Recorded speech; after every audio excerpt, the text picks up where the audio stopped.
Karibu tena kwa wakati huu kwenye Kweli Yote TV kwa ajili ya yale mema na mazuri ambayo yeye mwenyewe amekuja nao katika kutimiza kile ambacho alikusudia kukitimiza kwa ajili ya siku ya mwisho iliyo ndani ya mwaka wa kweli. Mwaka wa kweli unaoanza kwenye nguvu ya kuanzia tumboni kutoka nje kwa ajili ya ukombozi wa watu wote na kugeuza uumbaji kumwelekea yeye. Kwa hiyo kabla ya yote basi, karibuni wote, weupe, weusi, wekundu, kwa majira hii nyingine tena. Anayetukaribisha ni yeye mwenyewe ambaye ametuumba kweli yote kwa ajili ya kutufundisha kupitia kituo chake kabisa ambacho ni cha Kweli Yote TV. Kwa hiyo kabla ya yote tumshukuru kwanza yeye mwenyewe. Baba mwema mzuri, utukuzwe uinuliwe kwa sababu ni majira pekee yako mwenyewe, kwa sababu ndiye unayefanya haya kwa utukufu wako. Tunakushukuru kwa sababu ya leo, kwa ajili ya kuinua utimilifu wako. Wainue wote wanaosikia, wote wanaopokea, wote wanaogeuka, wote wanakufuata wewe, kwa maana ni wewe pekee yake mwaminifu. Kwa utukufu wako utafanya na utatenda, kwa sababu uko juu ya nchi, maisha ya mbinguni yamekwisha kuondolewa. Karibu sana kwa ajili ya leo, ambapo ni jambo zuri la kuendelea, kwa sababu yeye amekwisha kuinua ile inayosimama kwa ajili ya habari za kweli yote, kwa ajili ya kuinua ile nguvu ya mwendelezo wa kufahamisha kwamba saa au wakati wa hukumu ya siku ya mwisho tayari imekwisha kuanza.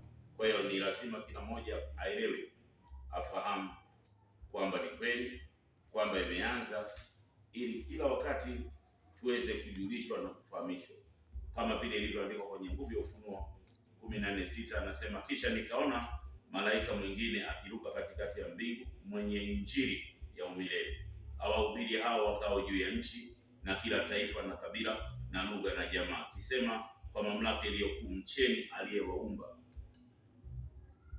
aliyetuumba, kwa sababu saa ya hukumu imekuja, msujudieni yeye.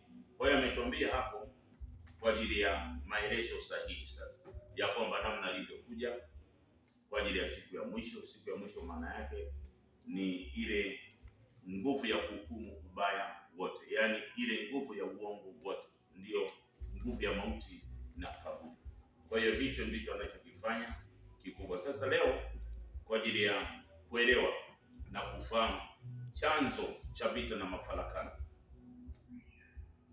mahali pa chanzo cha vita na mafarakano, na leo ina maana chanzo cha vita na mafarakano mwisho wake leo ndani yangu, ndani yako, tunapoelewa ya kwamba chanzo cha matatizo, chanzo cha shida zilitokea wapi.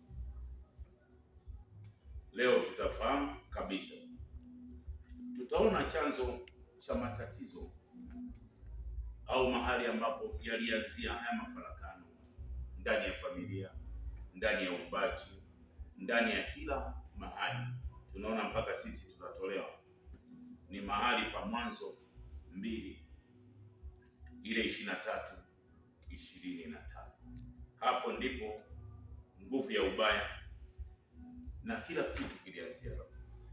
Kwa hiyo hata mahali anapofutia, anaanzia afutie hapo, kwa sababu kufuta kwa mabaya au kufuta kwenye akili zilizokuwa zimetengenezwa zikageuzwa kuharibiwa, ina maana mahali pa kufutia ni hapo. Kwa hiyo nitasoma hapo, anasema Mwanzo 2:23. Adamu akasema, sasa huyu ni mfupa kati ya mfupa wangu na nyama kati ya nyama yangu, basi ataitwa mwanamke, kwa sababu ametwaliwa kwa mwanaume. Kwa hiyo mwanamume atamwacha baba yake na mama yake, ataambatana na mkewe, nao watakuwa mwili mmoja. Nao walikuwa uchi wote wawili, Adamu na mkewe, wala hawakuona haya. Kwa hiyo tunaona hapa Adamu akitoka kwenye nguvu ya usingizi huo, akiwa kwenye usingizi analetewa mama ambaye tayari anamwita mwanamke, anamwita nyama kati ya nyama, mfupa kati ya mfupa, damu kati ya damu. Kwa hiyo hawataachana, yaani na maana hiyo ni nguvu ya connection kubwa. Sasa jambo kubwa ambalo limesababisha na mpaka leo tulikuwa tunalia na uumbaji ukiwa unalia, ni mahali pa yeye kutamka kumwacha baba na mama.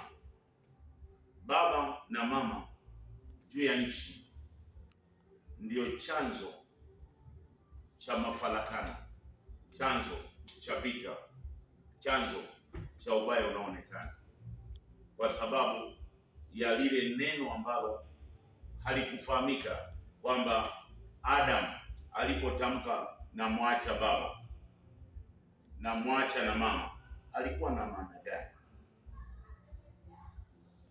Kwa tunaona kwamba ukiangalia kwa uwepo tu wako mwenyewe pale ulipo, akili ukafikiria tu wewe mwenyewe kwamba baba yake Adam na mama yake Adam ni nani, kwa unajua kabisa kwamba ni muumba ambaye ndiye baba yake na mama yake ya kufahamika ni nani.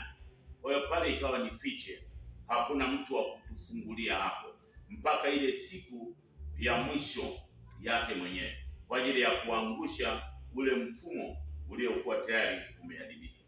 Kwa hiyo wakati kitendo cha Adam na Hawa kuachana na baba na mama, ndipo ambapo tayari mafarakano juu ya nchi yalianza, vita vilianzia, kuuana kulianzia, kwa sababu tunaona nguvu ya kwanza kabisa ni wao wanakuwa uchi.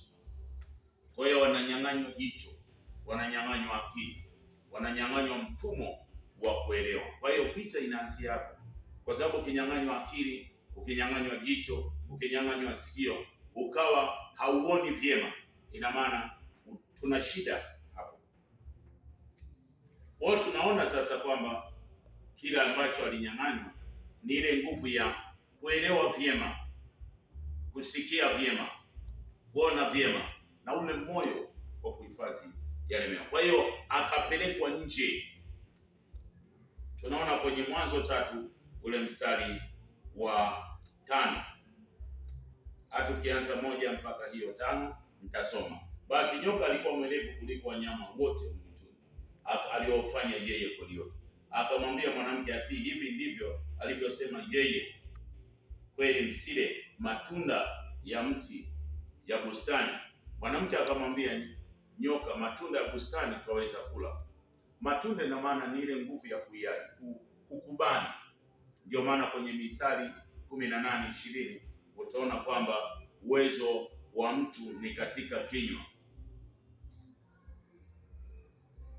Amesema msiale wala msiaguse. Nyoka akamwambia mwanamke, hakika hamtakula, kwa maana yeye amesema, maana yeye anajua ya kwamba siku mtakayokula matunda ya mti mtafunguliwa macho. Yaani tutakuwa vipofu. Hapa anaonyesha, kwa sababu Mwanzo 3 inaelezea yale matokeo ya Mwanzo 2 ule mstari wa 23 mpaka 25. Inaweka wazi, nanyi mtakuwa kama yeye aliyewaumba, mkijua mema na mabaya. Kwa hiyo tunamwona sasa baba anaanza kuonyeshwa kama yeye anajua mema na mabaya.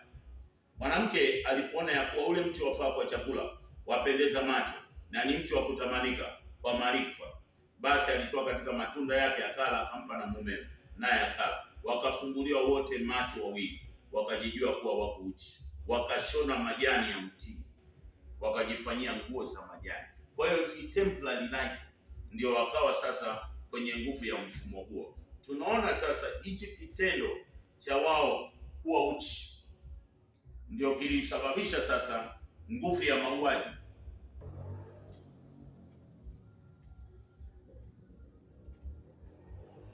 Kwa matunda ni yale unayotamka. Bustani, mti, yani mti, bustani ni yale maisha, na mti wa uzima ina maana ni ile nguvu ya majira, mfumo. Sasa ina maana wako na temporary life, lakini hayo yote yatawekwa wazi na yeye. Lakini leo wanaangalia wapi ambapo uumbaji tunatabika na kuteseka, kwa sababu tayari amefika kwa ajili ya kila mmoja amtoe kwenye yale ambayo tayari alikuwa anapitia, na yeye anautaka uumbaji wake.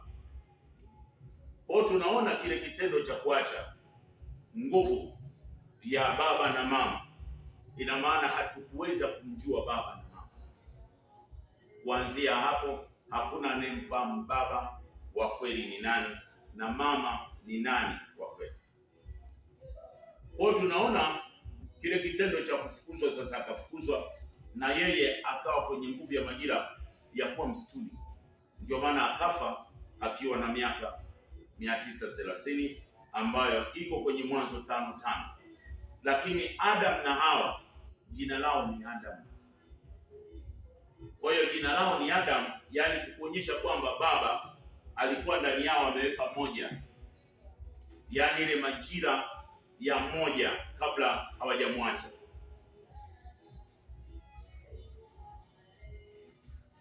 Mwanzo 5:2.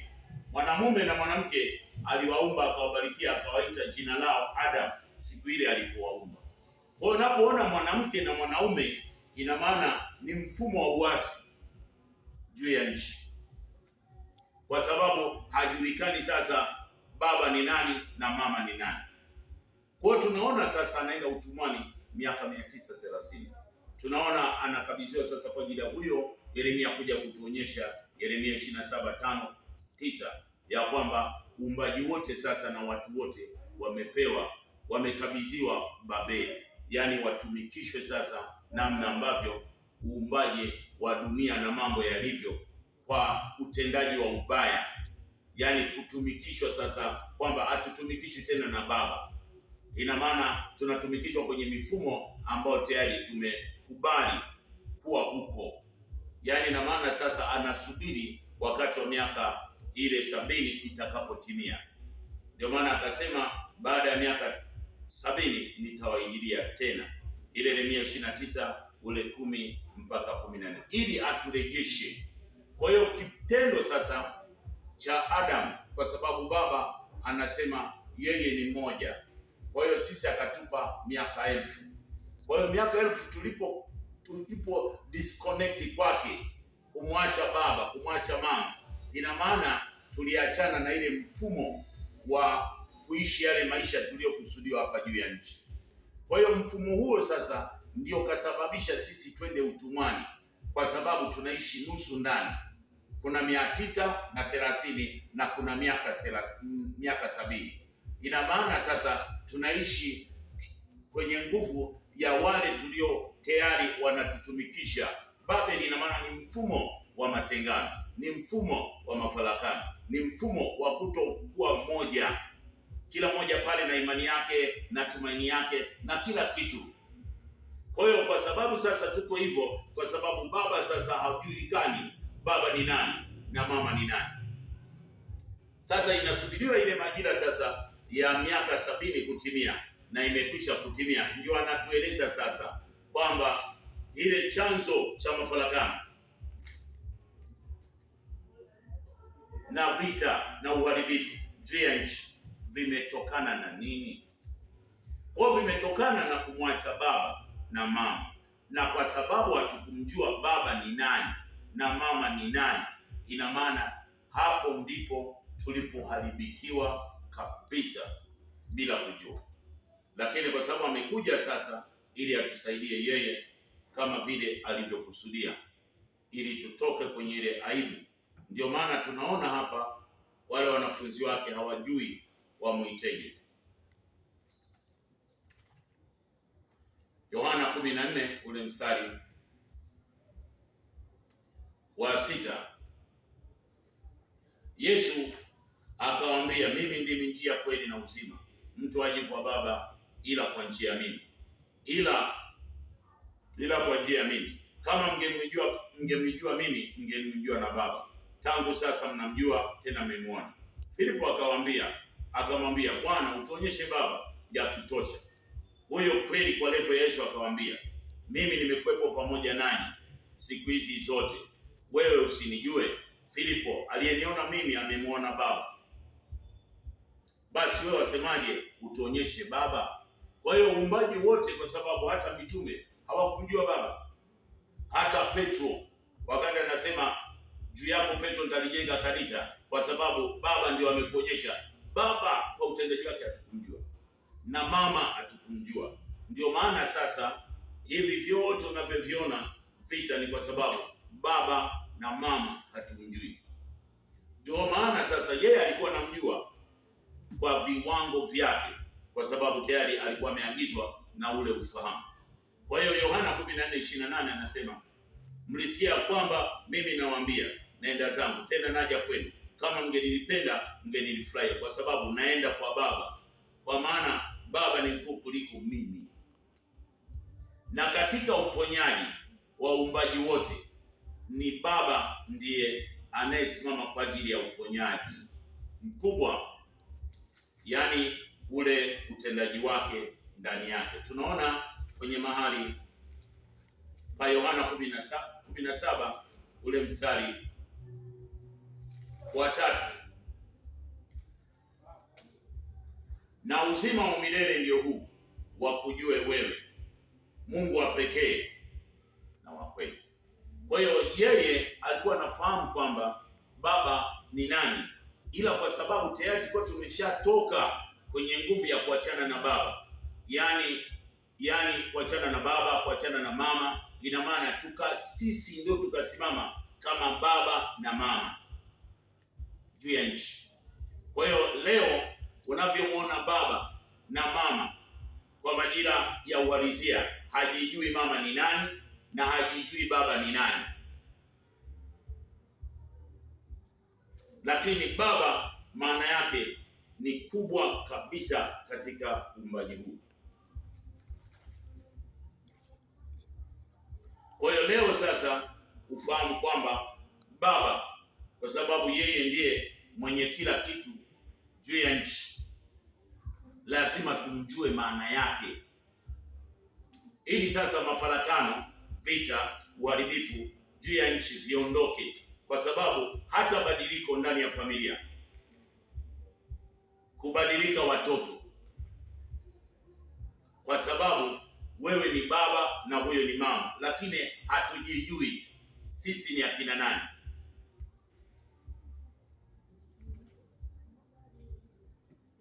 Tunaona Yohana 4 ile 4:23, lakini saa inakuja, nayo saa ipo, ambao waabudu halisi watamwabudu Baba. Anasema saa ikifika, atakayeabudiwa na kutukuzwa ni Baba. Na wakati huko nyuma tumemwacha baba na mama, na sisi sasa tumetengeneza empire ya baba na mama juu ya nchi. Sasa tunaona baada ya majira sasa miaka 70 kutimia, ile miaka 930 na miaka 70 kutimia, ambayo tayari imetimia kwenye Yeremia 25:12 na Nyakati wa Pili ile 36 mpaka 20 mpaka 21, ya kwamba ile vita ya mwisho kutokea yeye kweli, kwa ajili ya kuja sasa kutuonyesha ya kwamba sasa hivi yeye anatakiwa abaki kuwa yeye, na sisi atupe mwelekezo wa kwamba tuitegwe, yani majina yetu sasa yao ya kina nani, sisi wa baba, sisi wa mama. Ndio maana anasema Yeremia 29 ile 10:14 kwamba ikifika majira hiyo lazima turejee kwenye uelewa wake yeye mwenyewe, kwa kufahamu kabisa na kuanza kuisha maisha juu ya nchi. Maisha sasa hivi sio mbinguni, maisha hayako kwenye ishara na miujiza, maisha yako kwenye nguvu ya unabii, maisha ni katika kweli, hayako kwenye imani, yako kwenye kuifahamu kweli, nayo kweli inatuweka huru. Maana yeye asema hivi, Babeli utakapotimiza miaka 70 nitawaijilia na kutimiza yote niliyokuwa tayari nimewaahidia, maana nayajua mawazo nayowazia, asema yeye, ni mawazo mazuri, nanyi mtaniita, mtakwenda na kuniomba, nami nitawasikiliza. Majira sasa hii kuanzia kwake anakujua. Yeremia 1:5, unapoingia ndani unafahamika, sio tena unafunikwa kama tulivyokuwa tumezoea huku, kwa sababu huku tulikuwa tukifika tukiachiliwa kama baba anatuachilia kwa ajili ya kuingia tumboni mwa mama. Hii miezi 9 ilikuwa inafutwa. Miezi 9 inapofutwa, ina maana mtu anakuwa nusu. Tunakuja kuanza maisha mwaka wenye miezi 12. Kwa hiyo tunakuwa mara mbili kwa kila mmoja juu ya nchi. Kwa hiyo hata wakati unapoanza kuitwa baba, si baba yule ambaye anaweza kusikilizwa, au kuitwa mama au ndio yule unayesikiliza. Kwa hiyo hapa sasa ndio utimilifu wa baba kuanza kujulikana, kufahamika, kwa sababu hii ndio majira ya mwaka wenye miezi 9 unaoanzia ndani ya tumbo kutokea nje. Kwa hiyo mwaka unaanzia ndani, huo unapozaliwa ni mwaka na wiki na siku moja, mwaka na wiki moja, mwaka na mwezi mmoja. Ikifika miezi 9 ni miaka miwili, wa tumboni mmoja na wa nje mmoja. Hilo ndilo kusudi kwa ajili ya siku ya mwisho ya Zekaria 14 ile mstari wa 7. Kwa hiyo tunaona hapa kwamba sasa wakati inapotimia yeye anaturejesha, lakini nami nitawarudisha watu wenu waliofungwa, nami nitawakusanya ninyi nikiwatoa katika mataifa yote na katika mahali pote nilikowafukuza. Kwa tulifukuzwa, hatukuwa tena tunaishi mahali petu kwa sababu ya kutomjua sasa baba wa kweli na mama wa kweli. Tunaona hapa ili kwamba anayewaleta watu kwenye mahali pa ibada ni baba. Kule alipokuwa anaenda kwenye makusanyiko mbalimbali, walikuwa wanapelekwa na yule ambaye ni baba wa dunia. Ndio nasoma hapa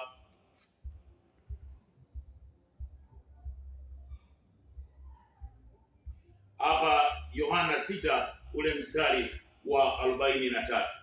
Kweli kwa levo Yesu akajibu akawaambia, msinung'unike ninyi kwa ninyi. Hakuna mtu awezaye kuja kwangu asipovutwa na Baba aliyenipeleka, nami nitamfufua siku ya mwisho. Imeandikwa katika manabii, wote watakuwa wamefundishwa na Baba. Basi kila asikiaye na kujifunza kwa Baba huja mahali pa ibada.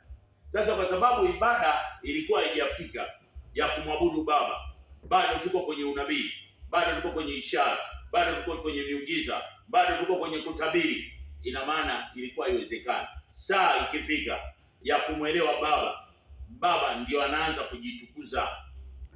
Ndio maana hapa kwenye Yohana 16 ule mstari wa 25, hayo nisemayo nanyi kwa misali, saa yaja ambayo sitasema nanyi tena kwa misali, lakini nitawapa waziwazi habari za Baba. Na siku ile mtaomba kwa jina la Baba, wala siwaambii tena kwamba mimi nitaombea kwa Baba, kwa sababu ndiye atakayesimama. Sasa baba na mama, kwanza tuanze maana halisi kabisa ya baba. Baba maana yake tulizoea kuita Roho Mtakatifu, lakini ni moyo wa baba.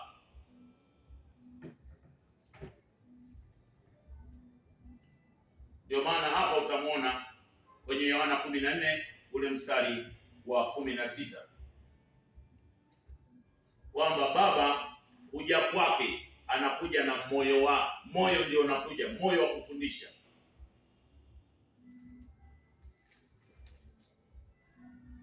Yohana 14:6. Kwa Yohana 14 mstari wa 16. Nami nitamwomba Baba, naye atawapa msaidizi mwingine, ili akae nanyi hata milele. Ndiye Roho wa kweli, ambaye ulimwengu hauwezi kumpokea. Kwa hiyo dunia hawawezi kumpokea. Kwa hiyo dunia sasa, kwa sababu ya mambo yale mabaya ya uongo, kwa sababu duniani hapa juu ya nchi aliyekuwa ametangulia ni baba wa uongo, ambaye amejifunika kwa levo ya Ibilisi, Shetani na mungu wa dunia hii, akajifunika kuwa joka, akajifunika kuwa mnyama, na mahali pake pakawa kwenye nguvu ya kahaba juu ya nchi. Kwa hiyo sasa hapa juu ya nchi hajawahi kuwepo baba.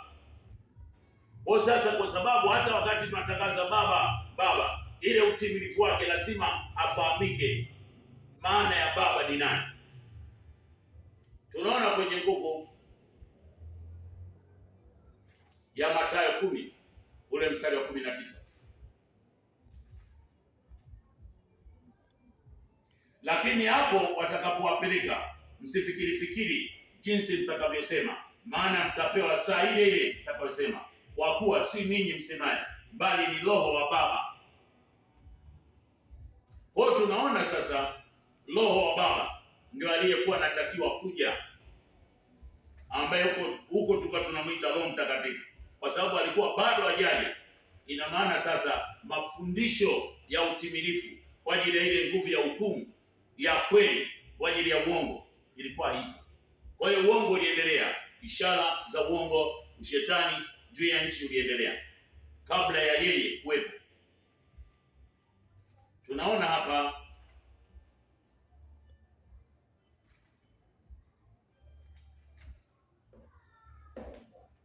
Yohana 7 ule mstari wa 37.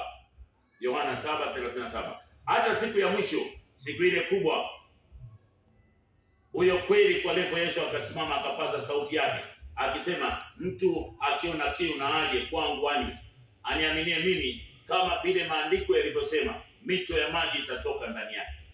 Na neno hilo alilisema katika habari ya Roho, ambaye Roho wa Baba, ambaye wale wamwaminio watampokea baadaye, kwa maana Roho wa kweli alikuwa hajaja. Kwa hiyo unaona kabisa kwamba kwa sababu yeye mwenyewe alikuwa kiunabii, kwa hiyo Roho hakuweza kuachiliwa. Kwa hiyo ile nguvu ya mwalimu wa kutufundisha ile kweli yote juu ya nchi, ili uumbaji wake Baba uwe huru, ilikuwa hivi. Kwa leo sasa yale mafarakano, kwa sababu anajulikana ambaye anafuta mafarakano, hayataonekana. Mama anajulikana, basi mafarakano hayatakuwa. Tunaona hapa kwenye nguvu ya mahali pa Yohana 16 ule mstari wa 7. Lakini mimi nawaambia iliyo kweli, yafaa mimi niondoke, kwa maana mimi nisipoondoka huyo msaidizi hatakuja kwenu, bali mimi nikienda zangu nitampeleka, naye akisha kuja huyo atauhakikishia ulimwengu kwa habari ya dhambi, kwa habari ya haki na kwa habari ya hukumu. Kwa habari ya dhambi, kwa sababu hawakuniamini, anasema wazi, huyo atatuelekeza kwamba kanisa limejengwa kwenye msingi wa kutokuamini. Kwa hiyo kama kuamini, hata ukifundisha imani, kwa sababu yule Roho wa kweli hayupo, hakuna badiliko juu ya nchi, mpaka yule Roho wa kweli ambaye ndio Roho wa Baba, ndio moyo wa Baba, uanze kufundisha mfumo wa kweli kwa ajili ya kuangusha ile mifumo tuliyokuwa tunaishi. Kwa habari ya hukumu, kwa sababu yule mkuu wa ulimwengu huo amekwisha kuhukumiwa. Hata bado ningali nayo mengi, lakini siwezi kuambia sasa. Lakini yeye atakapokuja, huyo Roho wa kweli atawaongoza awatie kwenye kweli yote, kwa sababu hata nena. Ina maana sasa Baba ni moyo wa kweli yote. Roho, kwa sababu huwezi kuita roho, kwa sababu kuna utendaji fulani wa roho za ujanja pale. Kwa hiyo kuna moyo wa Baba ndio unaofundisha, ndio utimilifu wake. Ndio maana akasema sasa hapa juu ya nchi hatakiwi mtu kuitwa baba, kwa sababu maana ya baba ni kweli yote. Na kama kweli yote, sasa wewe unaitwa baba, itakuwaje sasa? Mathayo 23 ule mstari wa 9, wala msimwite mtu baba duniani, maana baba yenu ni mmoja aliye mahali pake. Kwa hiyo akija, inabidi hicho kiti cha baba juu ya nchi, baba ndani yangu niliyekuwa naitwa kwenye familia baba wa watoto fulani, hiyo baba inafutwa kabisa kwetu, inabaki yeye. Kwa sababu kama unaitwa baba alafu unadanganya, we muongo, wewe usiyekaa kwenye nguvu ya utimilifu, sasa ni wewe ni baba wa namna gani? Kwa hiyo unampiganisha baba. Baba amekuja amelewa, baba ana mambo mengi. Sasa ina maana baba tulikuwa tunamchafua juu ya nchi. Ndio maana sasa imefikia hata familia sasa kutusikia kama watoto hakuna, kwa sababu baba ndio nguvu ya kweli yote. Kwa sababu hatukumjua, basi tulibidi tuteseke kwa ajili ya kuona kwamba inakuwaje tena hata tusikilize. Sisi wazazi wetu wenyewe hatukuwasikiliza, watoto wetu wenyewe hawatusikilizi. Kwa ni lazima turejee kwa baba. Kwa hiyo hicho kiti cha baba ndio kimeleta mafarakano, kwa sababu yeye ni kweli yote. Wewe baba ambaye umepewa dhamana kwa ajili ya kuwa mzazi wa kumletea watoto yeye, wampe ibada, wampe shukrani, leo hawaleti kwake. Sasa unategemea generation yako itakuwaje? Kwa hiyo wewe na mimi tukubali leo kuachia nafasi ya baba. Baba ni kweli yote, na kama utaendelea kuitwa baba, basi yeye mwenyewe atasema nawe, lakini kwa kweli ndio ilivyo. Kwa hiyo hata hapa anasema kwenye Mathayo 22 ule mstari wa 37, akamwambia mpende yeye baba yako kwa moyo wako wote, kwa nguvu yako yote na kwa akili yako yote. Sasa kama hatuna namna, baba tu ndio anatakiwa kupendwa, yeye kumpende na maana kujitoa na kutoa kwa mema. Leo umekalia kiti cha baba, sasa baba amesema yeye apendwe, kwa hiyo wewe umekalia sasa upendwe. Sasa kama hatuwezi kutoka hapo, ina maana yeye itabidi aingilie kati, kwa sababu hawezi akakubali baba wa uongo juu ya nchi aendelee kuwatesa watu wake. Sisi tulikuwa tumeng'ang'ania kiti cha sisi tunaitwa baba.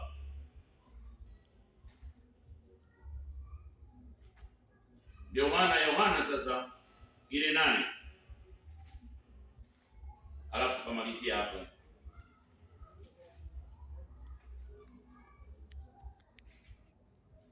Yohana 8 ule mstari wa 41. Ninyi mnazitenda kazi za baba yenu. Ndipo alipomwambia sisi hatukuzaliwa kwa zinaa. Sisi tunaye baba mmoja, yani Mungu. Tuanze 38. Najua ya kuwa ninyi ni uzao wa Ibrahimu, lakini mnatafuta kuniua kwa sababu ile kweli haimo ndani yenu. Niliyoyaona kwa baba ndiyo nayosema, nanyi hivyo hivyo mliyoyasikia kwa baba yenu ndiyo mnayotenda. Wakajibu wakamwambia, baba yetu sisi. Wakasema, baba yetu ndio Ibrahimu. Sasa ukiangalia baba Ibrahimu ndio matengano ya kwako. Familia tatu kwa ajili ya Sara, Hajiri na Ketura. Kwa hiyo hapo familia, hakuna imani hapo juu ya nchi.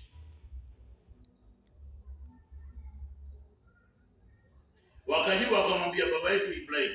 Yesu akawaambia, mngekuwa watoto wa Ibrahimu mngezitenda kazi zake Ibrahimu. Lakini sasa mnatafuta kuniua mimi, mtu ambaye nimewaambia iliyo kweli niliyowasikia kwa yeye kweli ambaye ni baba. Ibrahimu hakufanya hivyo, ninyi mnazitenda kazi za baba yenu. Ndipo alipomwambia sisi hatukuzaliwa kwa zinaa mwilini. Sasa hapo tunaye baba mmoja, yani Mungu. Yesu akawaambia, kama Mungu angekuwa baba yenu mngenipenda mimi, kwa sababu nafundisha kweli, kwa maana nimetoka kwake. Mimi nimekuja, wala sikuja kwa nafsi yangu, bali yeye aliyenituma ndiyo naelezea habari zake. Mbona myafahamu hayo nisemayo? Ni kwa sababu ninyi hamwezi kusikia ile kweli. Ninyi ni wa baba yenu Ibilisi, na tamaa ya baba yenu ndiyo mpendazo kuzitenda. Yeye alikuwa muuaji tangu mwanzo, wala kusimama katika ile kweli, kwa kuwa hamna hiyo kweli ndani yake. Asemapo uongo husema yaliyo yake mwenyewe, kwa sababu yeye ni mwongo na ni baba wa uongo.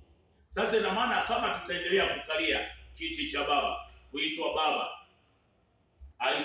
haitafanya kitu. Maisha ambayo yatakuwa wasi zaidi, kwa sababu tayari yuko hukumu iko juu ya nchi, na kama hukumu iko juu ya nchi, ni lazima sehemu ambapo tulikuwa tumekaa bila kujua lazima tutoke. Kwa hiyo sasa utauliza kwamba sasa tutaitwa wakina nani? Sisi wazazi.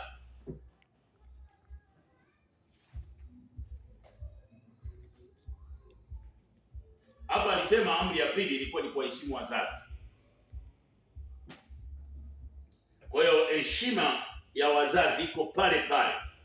Kwa hiyo jina lao ni wakina nani? Mimi kama mzazi, wewe kama mzazi, mweupe, mweusi, mwekundu, hawa watoto, kwa sababu wanatakiwa Hiki kizazi kilichopo sasa hivi akibadilishwi na baba unaitwa baba.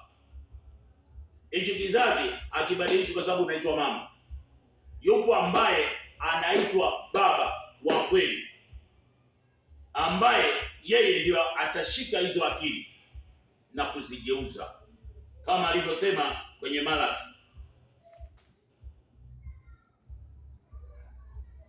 Malaki ile 4.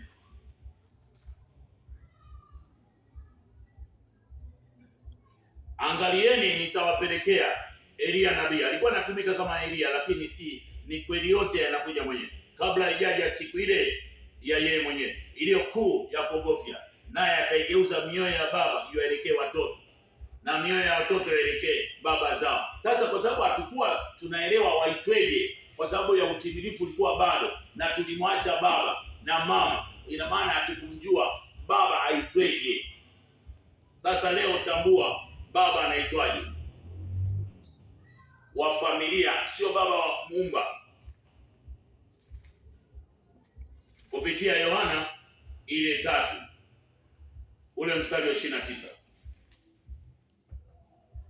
aliye na bibi harusi ndiye bwana harusi, lakini rafiki yake bwana harusi yeye anayesimama na kumsikia aifurahia ile sauti au mafundisho au ile kweli ya bwana harusi. Kwa hiyo hapa sasa baba ambaye alikuwa ni mzazi ataitwa rafiki, rafiki wa kweli yote, kama mimi ninaitwa rafiki wa kweli yote. Yaani wewe baba, uwe mweupe, mweusi, mwekundu, level yoyote ya uongozi, usikubali leo na umilele kuitwa baba. Itwa rafiki, kawaambie watoto, kawaambie jamaa wote wakuite rafiki. Vita itakuwa imeisha, matengano yatakuwa imeisha, kwa sababu wewe unakalia kiti cha baba na uko katika kweli yote. Sasa ina maana roho za matengano, roho za vita zinakufuata. Ndio maana unaona familia zote ziko kwenye tension, ziko kwenye vita, ziko kwenye mafarakano. Nani atatutoa? Lazima aje yeye atufundishe ule mfumo wa kweli yake yeye mwenyewe. Kwa hiyo tunaona sasa kwamba bwana harusi ni baba, na yule anayesikia ni yule rafiki yake. Ndio maana akasema kwenye Yohana 15 ile 16, Yohana 15:15, hakuna aliye na upendo mwingi kuliko huu wa mtu kutoa uhai wake kwa ajili ya rafiki zake. Ninyi mmekuwa rafiki zangu mkitenda niwaamuruyo. Siwaiti tena watumwa, kwa maana mtumwa hajui atendalo bwana wake, lakini nyinyi nimewaita rafiki, kwa kuwa yote ninayosikia kwa baba yamefanyika. Kwa hiyo hilo ndio jina la baba. Baba anaitwa kweli yote. Kwa hiyo kama baba anaitwa kweli yote na wewe unaitwa baba halafu sio kweli yote, utakuwa na vita na mapambano kwenye familia. Hata watoto, ndio maana unaona sasa hivi uumbaji ume kwa sababu ya vijana. Kwa hiyo sasa vijana hawatakuwa na shida, kwa sababu watakuwa naamrishwa na rafiki yao, na yule anayewaongoza ndani yao ni yule kweli yote. Kwa hiyo ile mifumo isiyoeleweka inaanguka. Kwa hiyo tunaona sasa kumbe baba ni moyo wa kweli. Zamani tuliita roho ya kweli yote, tukaita roho ya baba, tukaita Roho Mtakatifu, lakini kwa uhalisia yeye anaitwa kweli yote. Kwa hiyo utimilifu wake sasa ni mama. Mama anaitwa nani? Mama kama tulivyosoma hapa, jina lake kubwa alikuwa anatakiwa aitwe bibi harusi au malkia. Ndio jina lake mama. Aliye na bibi harusi ndiye bwana harusi, lakini rafiki yake bwana harusi yeye anayesimama na kumsikiliza aifurahia sana yale maelekezo ya bwana harusi. Basi hii furaha yangu imetimia. Yeye hana budi kuzidi, bali mimi kupungua. Kwa hiyo yeye azidi, baba ambaye ni kweli yote, na malkia wake ambaye ndio mfumo. Kwa hiyo mama anatakiwa aitwe malkia au bibi harusi. Kwa hiyo unavyoona harusi inafanyika kwa mtu mmoja, haikupashwa hivyo. Harusi ni sherehe ya maisha mazuri ya bila vita, bila matengano. Ndio maana ilikuwa inaonekana kama mfano. Lakini leo harusi, leo naoa, kesho mapigano. Kwa nini? Hicho kiti cha bibi harusi sio chake mmoja, bali ni watu wote. Ndio maana kila mmoja, wewe angalia mfano, naweza kukupa mfano kwa ajili ya harusi zinazofanyika ambazo hata sisi tumefanya. Watu wote wanaendaga kuangalia harusi, wanaenda kumwangalia bibi harusi. Mujiulize, kwani huyo bibi harusi ana nini? Ni ile mfumo alionao ndani wa majira ya yeye mwenyewe. Ana 28 na miezi 9 ndio attract juu ya nchi. Ndio maana hata sasa anaitwa Malkia. Unamwona Malkia wa Uingereza, Malkia wa Uholanzi, Malkia wa kabila, Malkia wa taifa. Yaani wale Malkia wote, angalia namna ambavyo wanavutia neno Malkia. Neno Malkia alikuwa atakiwa aitwe mmoja. Kanisa ndio lilikuwa linatakiwa waitwe Malkia, kwa sababu kanisa limejengwa kwenye msingi wa mitume 12. Ina maana ile thamani yake kama nguvu ya kuzaa mambo mazuri juu ya nchi ikawa haipo. Kwa hiyo tunaona hapa, ili tupate nguvu ya uelewa, kwa nini aitwe Malkia na kwa nini aitwe bibi harusi. Hata hujamuoa kwa harusi, hiyo ilikuwa ni pili kwa sababu ya ibada za Babeli. Lakini kwa uhalisia, bibi harusi ni mahali pa furaha kwa ajili ya wale wanaoishi kwenye familia moja na maisha juu ya nchi. Vijana, yaani ile harusi, kwamba napokwenda kumshukuru Baba, ina maana furaha yangu, sherehe kila siku juu ya nchi. Ndio maana tunasoma hapa sasa, ili uone huyo bibi harusi na ndiye Malkia anatambulishwa na nini, na mama, kanuni ya kutambulishwa mama juu ya nchi ni nini. Tunaona Mwanzo 3:20. Adamu akamwita mkewe jina lake Hawa, kwa kuwa yeye ndiye aliye mama wa wote walio hai.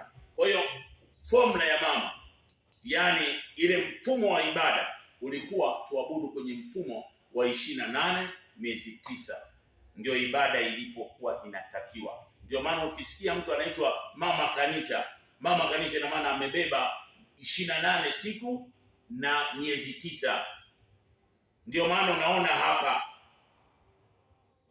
hapa Luka 1:26-38 hapa anaonekana malaika Gabrieli anatumwa na kweli yote kwa ajili ya Mariamu kukutana naye, ndio anapata yule mtoto. Ilikuwa ni mwezi wa 6. Tunaumwona Mariamu kwenye majira juu ya nchi ana sifa kuliko ile majira unayoiona. Kwa nini ana sifa Mariamu? Ana sifa kwa sababu dunia wanajua kwamba mfumo wa yule aliyemzaa ambaye ni halisi kwa ajili ya ukombozi na kufundisha, yule anakuwa na utendaji mkubwa. Na yeye walijua dunia kwamba 28 miezi 9 ndio mfumo wa creation ya Baba. Kwa hiyo huo ndio mfumo wa ibada. Ndio maana akasema aliye na bibi harusi ndiye bwana harusi. Bibi harusi ni kalenda ya ibada kwa ajili ya siku ya mwisho.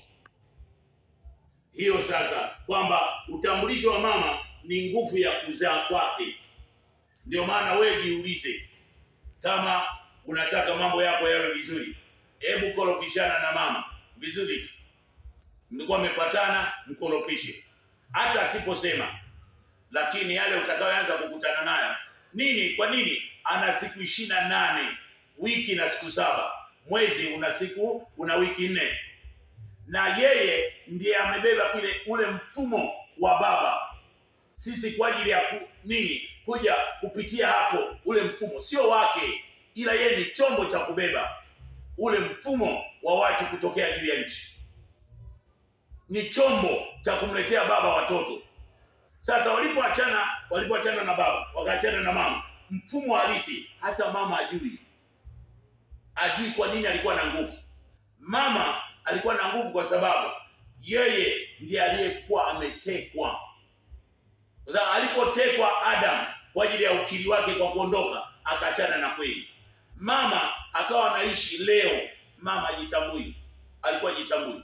Kwa nini ajitambui? Kwa sababu yeye anabeba miezi 9, lakini ikifika siku ya kuzaa anahesabu ile siku anaozaa, ile nguvu ya miezi 9 haihesabu. Kwa hiyo ufalme wa giza ulikuwa unajua, lakini tumepona. Kwa hiyo tunaona kwamba mama, utambulisho wake, ina maana hakutakiwa kuitwa mwanamke. Mwanamke ni laana, ni uasi. Ndio maana leo, kwa sababu heshima sasa haipo, unamwambia mwanamke yani namna, kwa sababu vita ni kubwa kwenye familia, na baba, kwa sababu pale kwenye familia ndio adui amekaa, ndio vita. Sasa vita hiyo haitaonekana tena, kwa sababu chanzo cha mafarakano kimefutwa. Kwa hiyo leo mimi na wewe tutambue, tuelewe ya kwamba leo mimi na wewe tunaitwa rafiki, ambaye ndiye baba, na mama anaitwa Malkia wa kweli yote, na mimi baba naitwa rafiki wa kweli yote. Juu ya nchi baba anabaki kuwa kweli yote. Kwa hiyo hapo vita vitakuwa vimeisha kwangu, kwa sababu rafiki anakuwaga ni mzuri. Kwa hiyo hata mama anapokuita rafiki, kuna jambo zuri linatokea. Akikuita mme, akikuita baba, wewe umekuwa tena sio mchezo kabisa. Wewe umefanana na Mungu mwenyewe. Kwa hiyo rasmi, ndio maana unaona kuna wafalme na kuna malkia. Kwa hiyo hicho kiti walikiiba hapa. Kwa hiyo unapoona walipotunyang'anya hapa, ndio maana tukaitwa sisi kanisa, lakini tulikuwa tunatakiwa tuitwe malkia. Hawa mama wote juu ya nchi wanatakiwa waitwe malkia, na sisi tunatakiwa tuitwe marafiki, kwa sababu ni vyombo vya kumletea baba watoto watakao mwabudu. Ndio maana baba kwenye Yohana 4:23 akasema, saa inafika watakaoniabudu wataniabudu mimi Baba katika kweli. Kwa hiyo kama unaitwa baba, rasmi kiti hicho kimevunjika kwenye ubaji, kwenye kusini, kila mahali ndani yetu. Na kama wewe ulikuwa unaitwa mwanamke, leo imefutwa. Na kama uliitwa kwenye nguvu ya majina mabaya, kahaba, laana, ubaya umeisha. Wewe leo ni nguvu ya malkia kwa kweli yote, bibi harusi. Kwa hiyo mama maraisi ni malkia, mama wote juu ya nchi sasa ni malkia. Ina maana hata ule uchafu tuliokuona tunaona juu ya nchi hautaonekana. Kwa hiyo baba ni mzuri na ni mwaminifu, ametuondolea vita na mafarakano juu ya nchi. Kwa hiyo yeye baba tuinue, atubariki na tutunze kila eneo. Yeye ni mwaminifu, tunarudisha heshima kwake, na tutunzwe mataifa yote, viongozi wote, vijana wakubwa, wanafunzi, sasa tutakuwa vizuri. Kwa hiyo hata ile makundi ya vijana wa namna zote, kwa ajili ya ile vurugu zilizokuwepo hazitakuwepo, kwa sababu hawagombani tena, wataelewa nini ambacho yeye baba alikuwa amekusudia. Tumebarikiwa, tumeinuliwa, tutunzwe na tueleweshwe. Karibu kwenye nguvu ya TV ya Kweli Yote TV kwa ajili ya kuendelea kujifunza. Maisha ni juu ya nchi, maisha ya mbinguni yamefutwa, maisha ya unabii yamefutwa, maisha ya ishara na miujiza imefutwa. Hayapo. Baba ametubariki.